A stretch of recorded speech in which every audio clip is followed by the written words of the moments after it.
بسم اللہ الرحمن الرحیم۔ ایک ساتھی نے سوال کیا ہے کہ کیا امام کے پیچھے نماز میں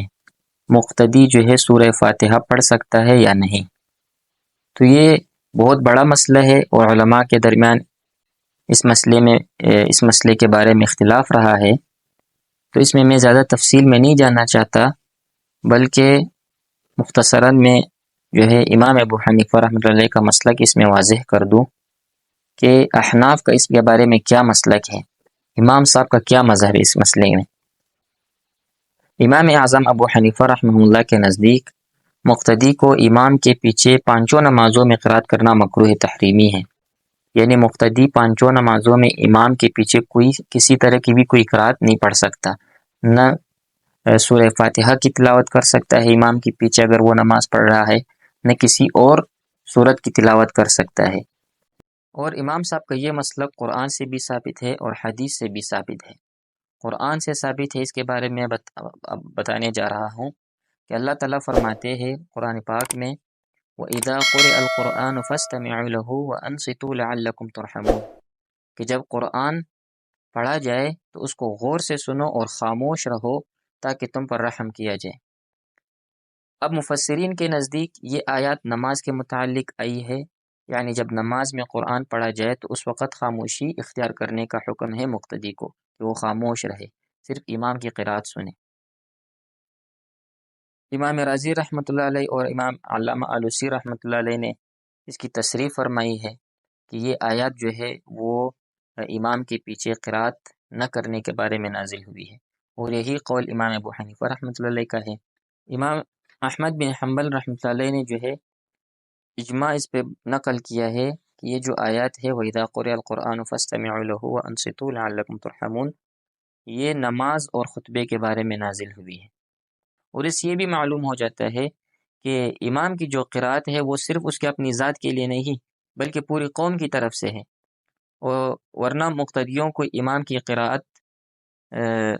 کے سننے اور خود خاموش رہنے کا حکم نہ دیا جاتا اس آیت میں۔ تو اس سے پتہ یہ چلتا ہے کہ امام جو قرات کر رہا ہے وہ صرف اپنے لیے نہیں کر رہا بلکہ وہ پوری قوم کی طرف سے کر رہا ہے، پیچھے جتنے بھی کھڑے ہیں مقتدی ان سب کی طرف سے امام کی قرات کافی ہو جاتی ہے۔ دوسری بات یہ ہے کہ نماز کے اندر قرات جو ہے وہ فرض ہے،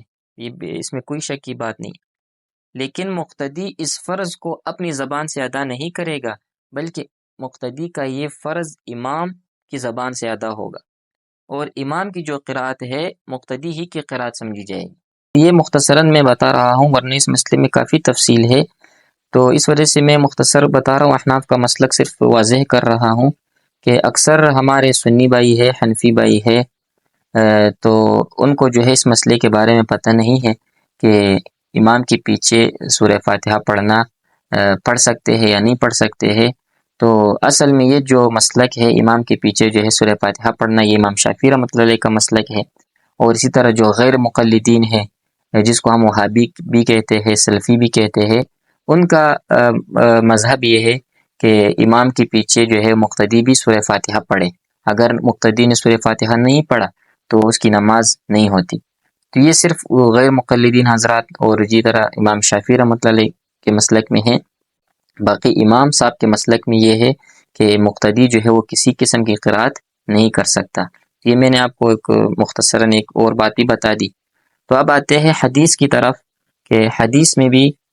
جو ہے یہی آیا ہے کہ مقتدی کا جو وظیفہ ہے وہ خاموش رہنا ہے، اور امام کا جو وظیفہ ہے وہ قرات کرنا ہے۔ صحیح مسلم کی حدیث ہے کہ حضرت ابو موسیٰ اشعری رضی اللہ تعالیٰ عنہ سے روایت ہے کہ آپ صلی اللہ علیہ وسلم نے فرمایا، وہ حدیث کے الفاظ میں آپ کو پڑھ دوں، اذا صلیتم فاقیموا صفوفکم ثم لیؤمکم احدکم فاذا کبر فکبروا، فرمایا کہ جب تم نماز پڑھو تو اپنی صفوں کو درست کرو،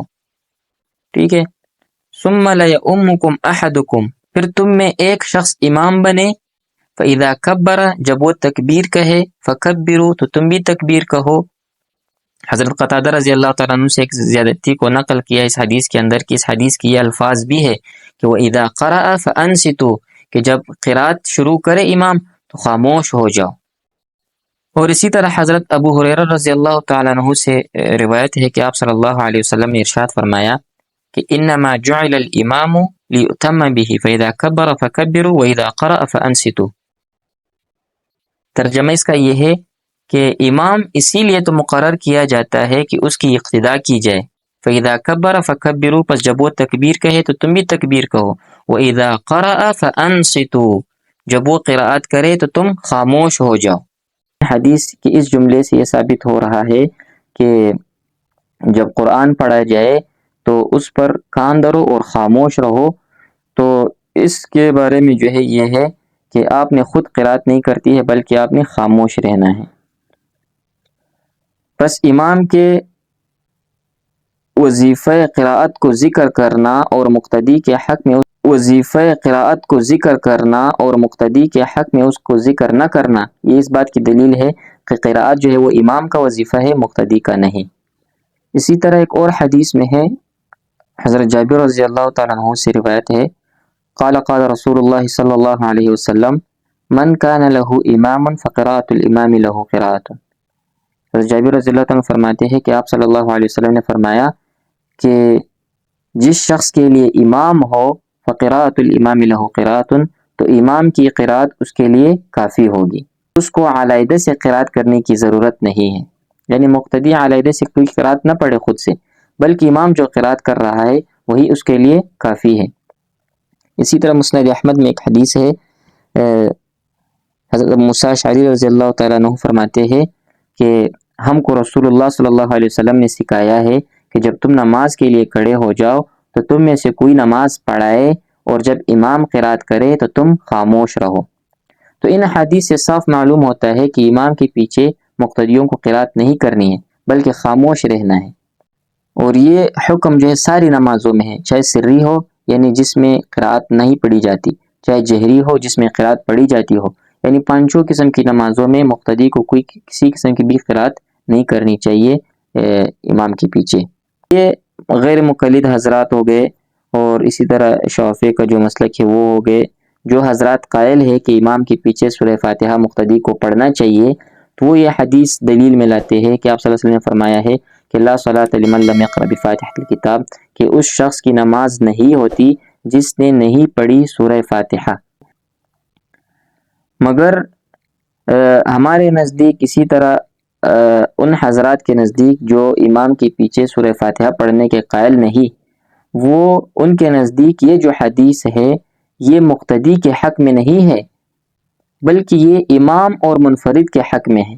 کہ اگر امام نماز پڑھ رہا ہے تو سورہ فاتحہ کے بغیر اس کی نماز نہیں ہوتی۔ اسی طرح کوئی شخص اکیلے نماز پڑھ رہا ہے، امام کے پیچھے امام کی اقتداء میں نماز نہیں پڑھ رہا بلکہ وہ اکیلے نماز پڑھ رہا ہے،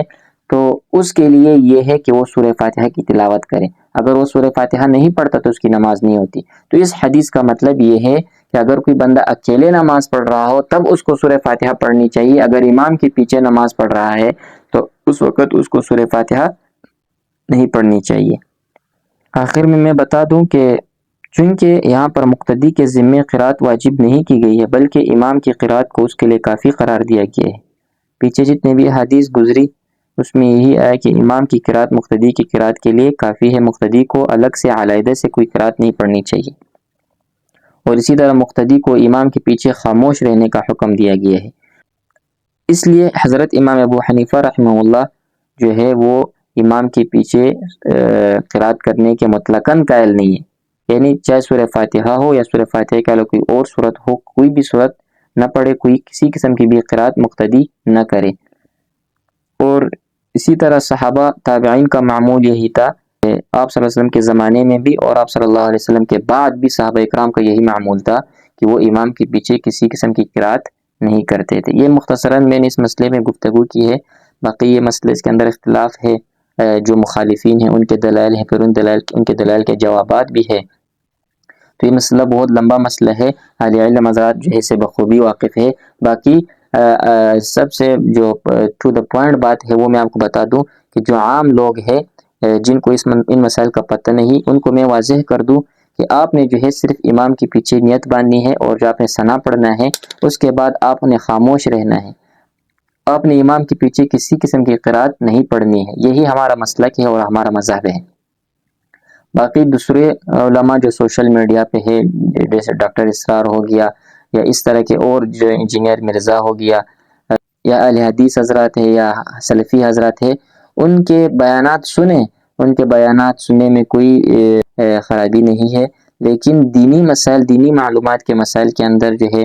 ان کے مسائل بالکل نہ سنیں. اس سے آپ کو جو ہے ایک کنفیوژن لگے گی اور اس سے آپ کنفیوز ہو جاؤ گے کہ یا یہ مسئلہ صحیح ہے یا یہ مسئلہ صحیح ہے. تو اس طرح مسائل کے بارے میں جو ہے اہل سنت کے علماء سے رجوع کیا کرے، وہ آپ کو جو ہے انشاءاللہ صحیح راستہ بتا دیں گے. باقی اس مسئلے میں جو ہے دین کا مسئلہ ہے، جو ہے نماز کے متعلق مسئلہ ہے، تو اس سے جو ہے اس کے بارے میں آپ جو ہے اہل سنت اور حنفی علماء سے جو ہے آپ اس کے، اور میں بات بھی کرتا ہوں صرف حنفی علماء کی، کیونکہ میں خود حنفی ہوں، تو حنفی مسلک سے میرا تعلق ہے. تو میری ذمہ داری یہ بنتی ہے کہ میں اپنے مسلک کے بارے میں لوگوں کو بتا دوں کہ جو بندہ حنفی المسلک ہے اس کو حنفی مذہب کے بارے میں ہی پڑھنا چاہیے اور اسی کے بارے میں اس کو معلومات حاصل ہونی چاہیے. لیکن اگر ایک بندہ حنفی مسلک ہے، اس کو اپنے مسلک کے بارے میں پتہ نہیں ہے، لیکن وہ دوسروں کے مسلکوں میں جا کے جو ہے وہ چیزیں ڈھونڈتا رہتا ہے، تو وہ پھر جو ہے ایک اس کے ایک دماغی طور پر جو ہے وہ کنفیوز رہتا ہے کہ ابھی یہ اس مسئلے کے مطابق میں عمل کروں یا اس مسئلے کے مطابق میں عمل کروں.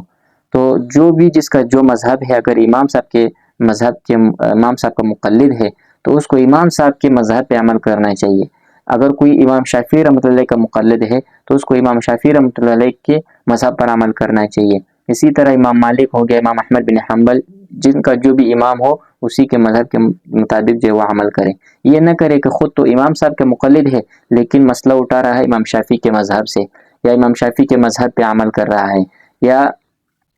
جس مذہب میں کوئی مسئلہ اس کو پسند آ جائے وہ اپنی جو ہے مرضی سے جو ہے اسی مذہب کے مسئلے کو لے لیتا ہے، اور دوسرے مسئلے میں وہ کسی اور مذہب سے جو ہے وہ مسئلہ لے لیتا ہے کہ بھائی یہ تو اس مذہب میں بھی ہے، اس مذہب میں نہیں ہے تو میں اس مذہب سے لیتا ہوں. تو اس طرح دین جو ہے ایک بازیچہ اطفال بن جائے گا، دین ایک کھلونا رہ جائے گا. تو اس لیے اپنی مرضی کا دین نہیں چلتا، بلکہ آپ جس امام صاحب کے مقلد ہو، جس امام کی آپ اتباع کرتے ہو، اسی کے مطابق اسی کو آپ نے فالو کرنا ہے ہر مسئلے کے اندر. آپ اس کے علاوہ کسی اور کو فالو نہیں کر سکتے ہیں. اس سے جو ہے بندہ